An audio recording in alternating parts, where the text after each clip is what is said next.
Hello friends, we welcome you all to our channel.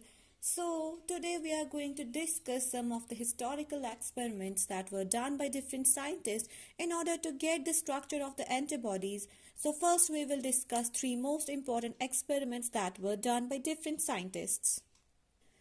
If this is the antibody IgG, and what will we do? It was first digested by some scientists with pepine. So what is the pepine? It's a protease enzyme that's found in the papaya. Protease is what they do, they just break down the proteins. As we know that the antibodies are proteins, so let's see what happened first. When the IgG was exposed to the pepine, it was seen that we received some three different types of the fragments.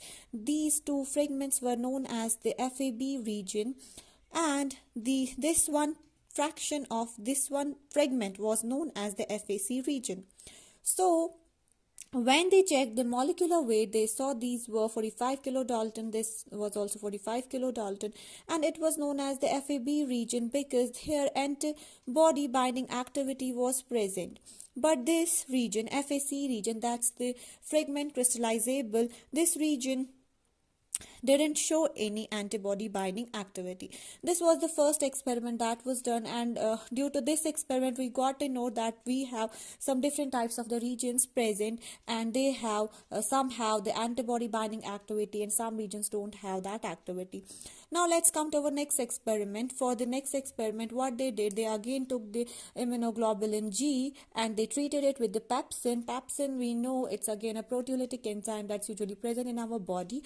So now they took the antibody with this pepsin, and they found that they got only this section, that is the FAB region was found, but here two FAB regions were found that were together, that were not isolated from each other. They were together, held together by here disulfide bonds.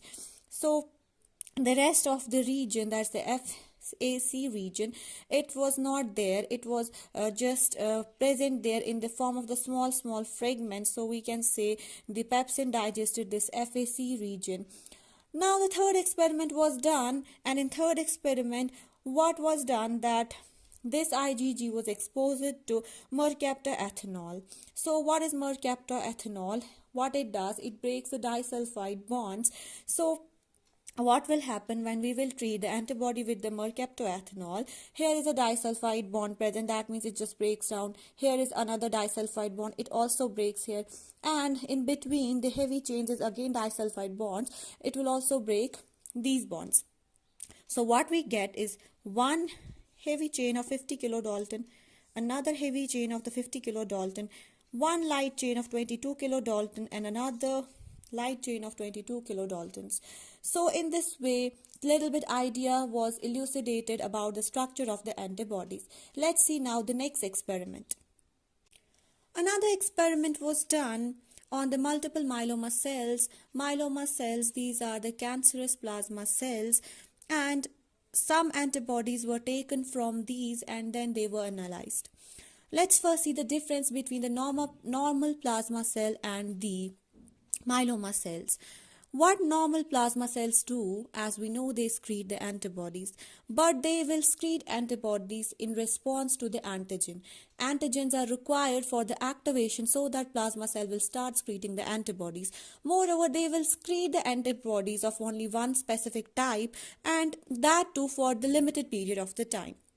But here, in case of the myeloma cells, they just go on dividing over and over again, and they don't require antigen for the activation.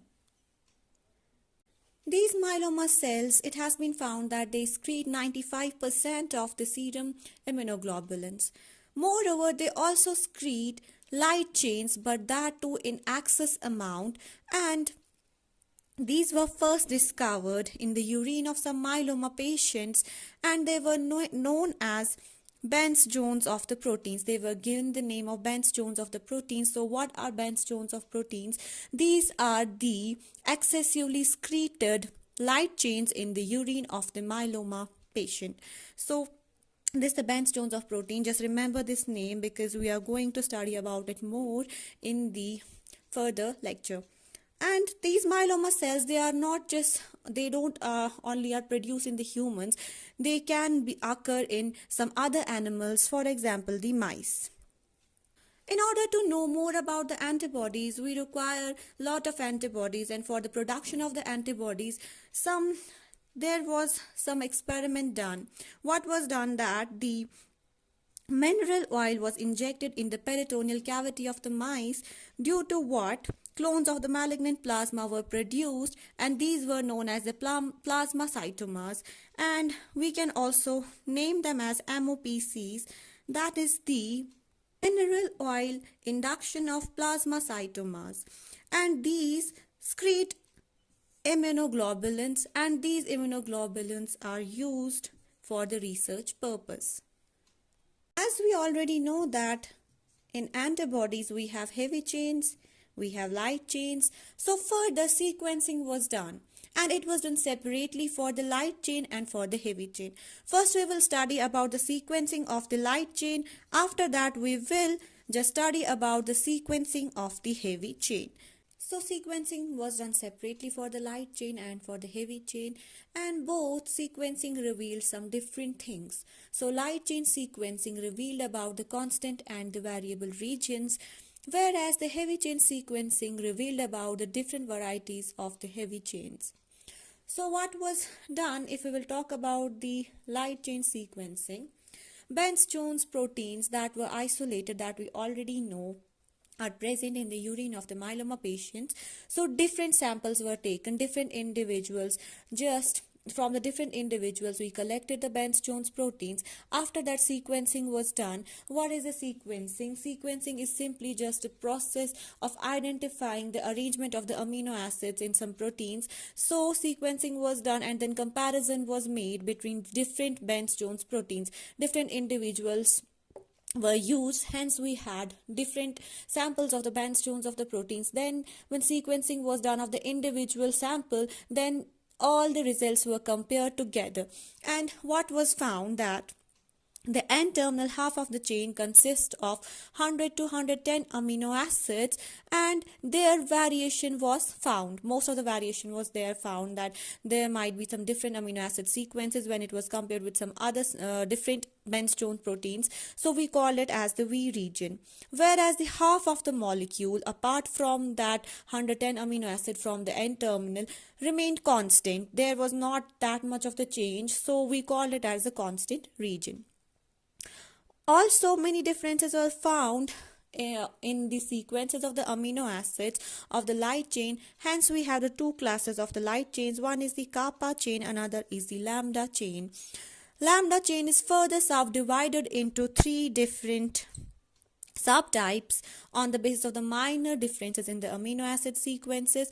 But here we are talking about the mice. In case of the humans, lambda chains are of 4 types.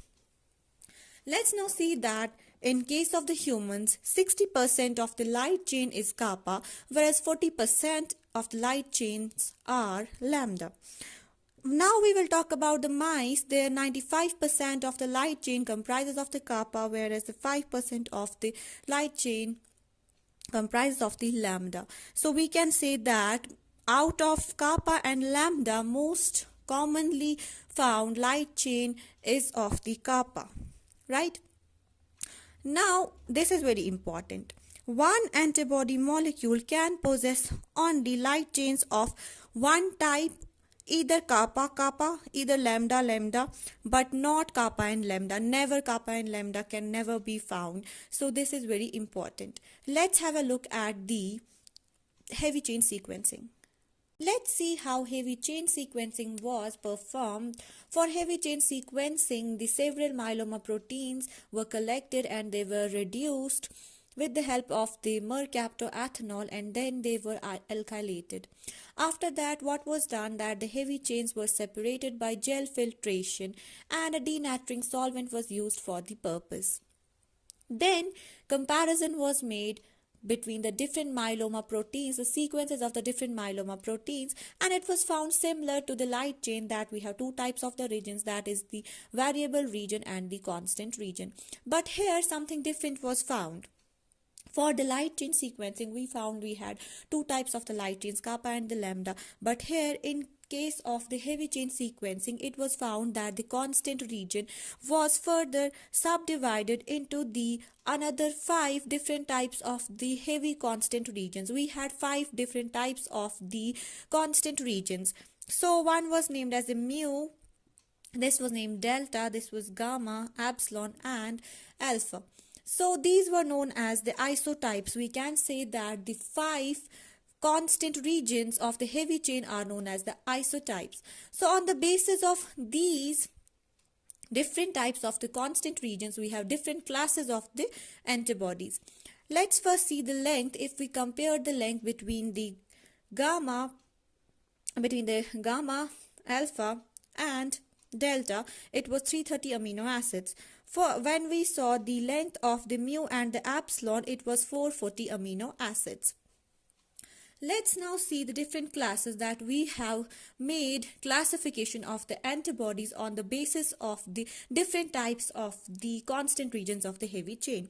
So we have IgM. Here the heavy chain is the mu.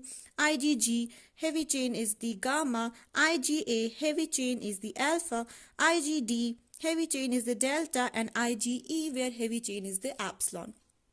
Further, it was found that the alpha heavy chain was further subdivided into the alpha 1 and alpha 2 because there was some kind of the difference between the amino acid sequences of these. So the antibody that's produced from the alpha 1 heavy chain was known as the IgA1, and for the from the alpha 2 it was known as the IgA2. Another, this gamma was also subdivided into 4 different types, and it was gamma 1, gamma 2, gamma 3, and gamma 4. These were the subtypes of the gamma heavy chain. So this was found in the humans. So it was all about the discovery of the structure of the antibodies. Discuss about the fine structure of the immunoglobulins in case of the primary, secondary, tertiary, and the quaternary structure. Thank you for watching our videos.